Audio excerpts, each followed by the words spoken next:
Ready Saptaswara ಸಂಗೀತ ನೃತ್ಯ ಸಾಂಸ್ಕೃತಿಕ ತಂಡದ ವತಿಯಿಂದ ಇವತ್ತು ಅಂತಾರಾಷ್ಟ್ರೀಯ ಮಹಿಳಾ ದಿನಾಚರಣೆಯನ್ನು ಮುಧೋಳದಲ್ಲಿ ಬಹಳ ಅದ್ಭುತವಾಗಿ ಆಯೋಜನೆ ಮಾಡಿದರು. ಇದಕ್ಕೆ ಉದ್ಘಾಟಕರಾಗಿ ಆಗಮಿಸಿದಂಥ ಶ್ರೀಯುತ ಮಾಜಿ ಸಚಿವರಾದಂಥ ಮುರುಗೇಶ್ ನಿರಾಣಿ ಅವರು ನಮ್ಮ ಜೊತೆಗಿದ್ದಾರೆ. ಈ ಕಾರ್ಯಕ್ರಮದ ಕುರಿತಾಗಿ ಅವ್ರನ್ನ ಕೇಳೋಣ. ಸರ್, ಯಾವ ರೀತಿಯಾಗಿ ಕಾರ್ಯಕ್ರಮ ಅನಿಸುತ್ತೆ?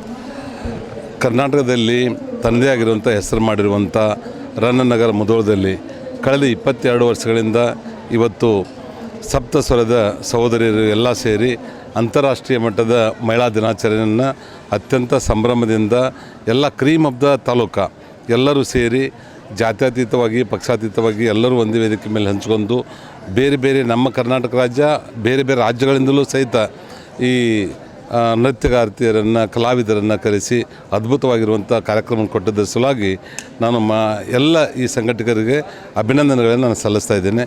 ಇದರ ಜೊತೆಗೆ ಪ್ರತಿ ವರ್ಷವೂ ಸಹಿತ ಈ ರೀತಿ ಕಾರ್ಯಕ್ರಮಗಳು ನಡೀಬೇಕು.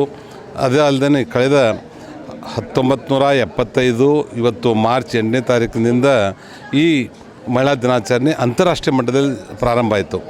ಇದಕ್ಕೆ ಕಾರಣ ಅಂದರೆ ಮಹಿಳೆಯರು ಸಹಿತ ಪುರುಷರಿಗೆ ಸಮಾನವಾಗಿರಬೇಕು, ಎಲ್ಲರೂ ಸಹಿತ ಈ ಸಮಾರಂಭವನ್ನು ಒಗ್ಗಟ್ಟಾಗಿ ಒಂದಾಗಿ ಪುರುಷರಿಗಿಂತ ಯಾವುದರಲ್ಲೂ ಕಮ್ಮಿ ಇಲ್ಲ ಮಹಿಳೆ ಅನ್ನುವಂಥದ್ದನ್ನು ರಾಷ್ಟ್ರ ಮಟ್ಟದಲ್ಲಿ ಅಂತಾರಾಷ್ಟ್ರೀಯ ಮಟ್ಟದಲ್ಲಿ ಆರಿಸಬೇಕು ಅನ್ನೋದ್ರ ಸಲುವಾಗಿ ಇವತ್ತು ದಿನಾಚರಣೆಯನ್ನು ಪ್ರಾರಂಭ ಮಾಡಿದ್ದಾರೆ. ಭಾಳ ಅದ್ಭುತವಾಗಿರುವಂಥದ್ದು. ಇವತ್ತು ಕೇವಲ ನಮ್ಮ ಮುಧೋಳದಲ್ಲೆಲ್ಲ ಇಡೀ ಜಗತ್ತಿನಾದ್ಯಂತ ಇವತ್ತು ಮಹಿಳಾ ದಿನಾಚರಣೆಯನ್ನು ಆಚರಣೆ ಮಾಡ್ತಾಯಿದ್ದಾರೆ. ಇವತ್ತು ಅವೆಲ್ಲ ಈ ಸಹೋದರಿಯರು ಎಲ್ಲ ತಮ್ಮ ಸಮಯವನ್ನು ಕೊಟ್ಟು ಈ ಸಂಘಟನೆಗೆ ಬಂದು ಎಲ್ಲರಿಗೂ ಸಹಿತ ನೃತ್ಯ ಮತ್ತು ಸಂಗಮದ ಸಿಹಿ ಊಟವನ್ನು ಬಡಿಸಿದ್ದರ ಸಲುವಾಗಿ ನನ್ನ ಮುಧೋಳ ನಗರದ ಎಲ್ಲ ನಾಗರಿಕರ ಪರವಾಗಿ ಅವ್ರಿಗೆ ವಂದನೆ ಅಭಿನಂದನೆಗಳನ್ನು ಸಲ್ಲಿಸ್ತಾ ಇದ್ದೀನಿ. ಬರುವಂಥ ವರ್ಷದಲ್ಲಿ ಸಹಿತ ಇದಕ್ಕಿಂತಲೂ ಹೆಚ್ಚಾಗಿ ಈ ಕಾರ್ಯಕ್ರಮ ನಡೀಬೇಕು. ಮಹಿಳೆಯರ ಪಾತ್ರ ಭಾಳ ದೊಡ್ಡದಿದೆ. ಏಕೆಂದರೆ ಇವತ್ತು ಹಿಂದಿನ 12ನೇ ಶತಮಾನದಲ್ಲಿಯೂ ಸಹಿತ ಮಹಿಳೆಯರಿಗೆ ಸಮಾನ ಸ್ಥಾನವನ್ನು ಜಗಜ್ಯೋತಿ ಬಸವಣ್ಣವ್ರು ಕೊಟ್ಟಿದ್ದರು. ಅದಾದಮೇಲೆ ಇವತ್ತು ಹಿಂದಿನ ವೀರರಾಣಿ ಕಿತ್ತೂರು ಚೆನ್ನಮ್ಮನಿಂದ ಹಿಡ್ಕೊಂಡು ಇವತ್ತಿನವರೆಗೆ ಸುಧಾಮೂರ್ತಿ ಇರ್ಬೋದು, ಕಿರಣ್ ಮುಜುಮ್ದಾರ್ ಶಾ ಇರ್ಬೋದು, ಅದರ ಜೊತೆಗೇ ಇವತ್ತು ನಮ್ಮ ರಾಷ್ಟ್ರಪತಿಗಳಾಗಿರುವಂಥ ಮುರ್ಮುಜಿಯವರು ಇರ್ಬೋದು, ಇವೆಲ್ಲರೂ ಸಹಿತ ಮಹಿಳೆಯರು ಒಂದೊಂದು ಉನ್ನತ ಸ್ಥಾನದಲ್ಲಿದ್ದಾರೆ ಅನ್ನೋದಕ್ಕೇ ಇದೊಂದು ಉದಾಹರಣೆ. ಭಾಳ ಮಹತ್ವದ ಒಂದು ನಾನು ಘಟನೆಯನ್ನು ಹೇಳಬೇಕಂದ್ರೆ, ನಮ್ಮದು ಬಿಹಾರದಲ್ಲಿ ಒಂದು ಸಕ್ಕರೆ ಕಾರ್ಖಾನೆ ಇದೆ. ಬಿಹಾರ ಅಂದರೆ ಅದು ನೇಪಾಳ ಬಾರ್ಡ್ರಿಗೆ ಬರ್ತದೆ. ನೇಪಾಳದ ಆಚೆ ಕಡೆ ಜನಕ ಮಹಾರಾಜನವರು, ಈ ಕಡೆ ಬರ್ತಾ ಇರುವಂಥದ್ದು ಸೀತಾಮಾತೆ, ಅದರ ಬಾಜುದಲ್ಲಿ ಅಯೋಧ್ಯ. ನಮ್ಮ ಕಾರ್ಖಾನೆ ಇರುವಂಥದ್ದನ್ನು ಸೀತಾಮಾತೆ ಹುಟ್ಟಿದ ಜಾಗ.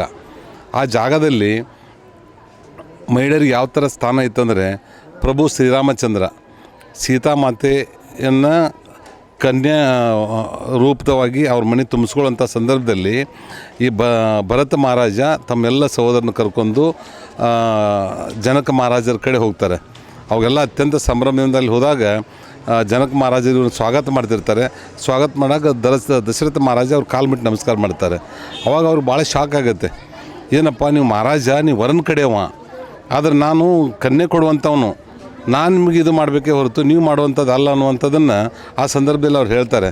ಅವಾಗ ಹೇಳ್ತಾನೆ, ನೀವು ಕನ್ಯಾ ದಾನ ಮಾಡ್ತಾಯಿದ್ದೀರಿ, ನಾನು ಕನ್ಯಾ ದಾನವನ್ನು ತೆಗೆದುಕೊಳ್ಳಕ್ಕೆ ಬಂದಿದ್ದೇನೆ, ಇದರ ಶ್ರೇಷ್ಠದಂಥವ್ರು ದಾನ ಮಾಡುವಂಥವ್ರು.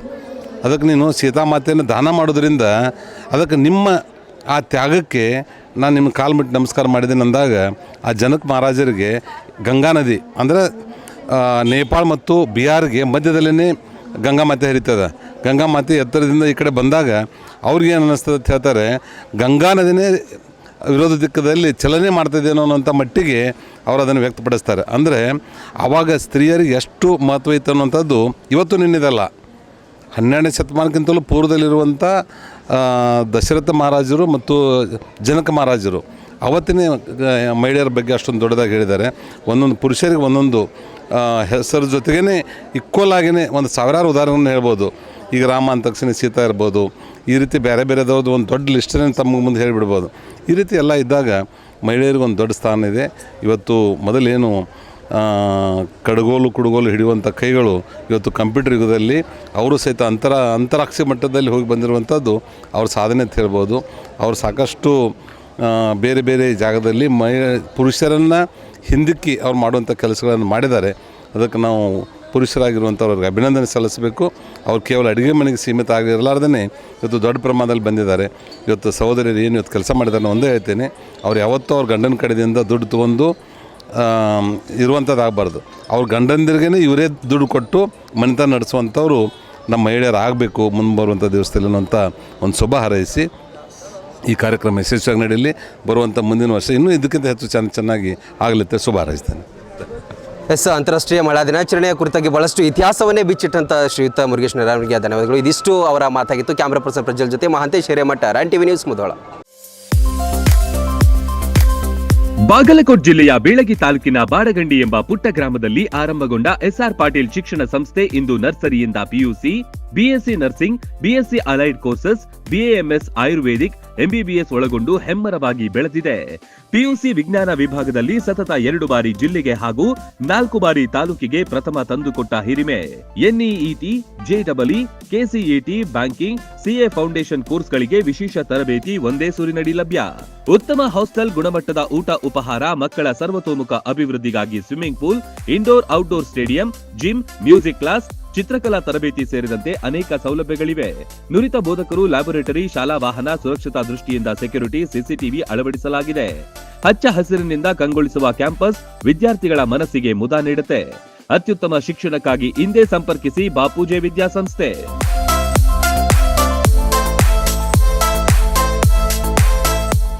ರನ್ ಟಿವಿ ನ್ಯೂಸ್ ವಿಡಿಯೋಸ್ ನೋಡಲು ಸಬ್ಸ್ಕ್ರೈಬ್ ಮಾಡಿ, ಬೆಲ್ ಐಕಾನ್ ಪ್ರೆಸ್ ಮಾಡಿ.